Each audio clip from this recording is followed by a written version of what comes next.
মহোদয় এসেছেন।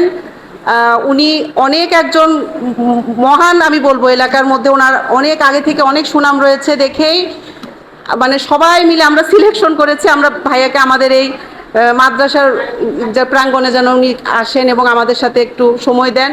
তো যদিও আজকে উনি একটা বড় প্রোগ্রাম, দুইজন মন্ত্রী মহোদয় এসেছেন, সেইখান থেকে উনি এসেছেন মানে কি আমাদের জন্য অনেক বড় একটা পাওয়া। তো ওনার এই সংক্ষিপ্ত মানে আমরা যেন যতটুকু সময় থাকে ওনাকে আমরা যেন ভালোভাবে করতে পারি, আপ্যায়নটা করতে পারি, সেইটুকু তোমাদের চেষ্টা থাকতে হবে।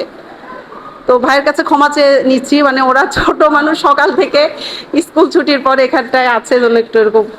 তো আমাদের এই প্রতিষ্ঠানটা মূলত হচ্ছে 18টি কার্যক্রম পরিচালিত হচ্ছে, তার মধ্যে অন্যতম আলিম মাদ্রাসা, এতিমখানা হাফেজিয়া মাদ্রাসা, প্রবীণ নিবাস এবং প্রতিবন্ধী স্কুল রয়েছে। এখানটায় প্রায় 1300 জন স্টুডেন্ট পাঠ গ্রহণ করছে এবং সেই সাথে আবাসনভাবে রয়েছে প্রায় 550 স্টুডেন্ট এবং প্রবীণ সদস্য।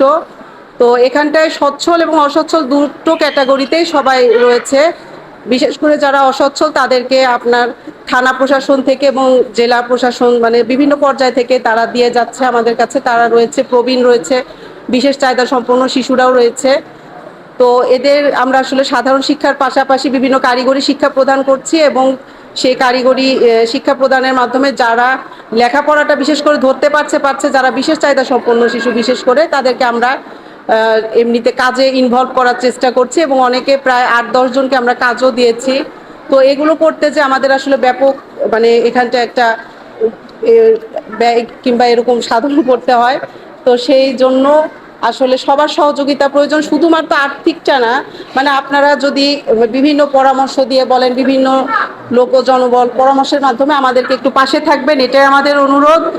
আর সেই সাথে আমি আবারও, যেহেতু ভাইয়ার সময় অনেক সংক্ষিপ্ত, আমি ভাইয়াকে অনেক অনেক কৃতজ্ঞতা প্রকাশ করছি যে উনি আমাদের পাশে এসে দাঁড়িয়েছেন এবং আমাদের বাচ্চাদেরকে একটু আনন্দ ঘন মুহূর্ত উপহার দিচ্ছেন।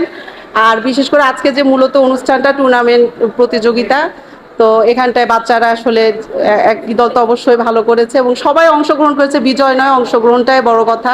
সবার আমি শুভকামনা করছি এবং সেই সাথে যারা বিজয় হয়েছে তাদেরকে আন্তরিক শুভেচ্ছা জানাচ্ছি। আর আমি সেই সাথে আমাদের প্রধান অতিথি মহোদয়কে বলছি যে আপনি আমাদের পাশে থাকবেন, এরকম যতদিন আপনাকে আল্লাহ সেই ইয়েতে থাকবে এবং সেই সাথে এই প্রতিষ্ঠানটা উত্তরোত্তর সাফল্য কামনা করে আমার কথা আমি শেষ করছি। আসসালামু আলাইকুম।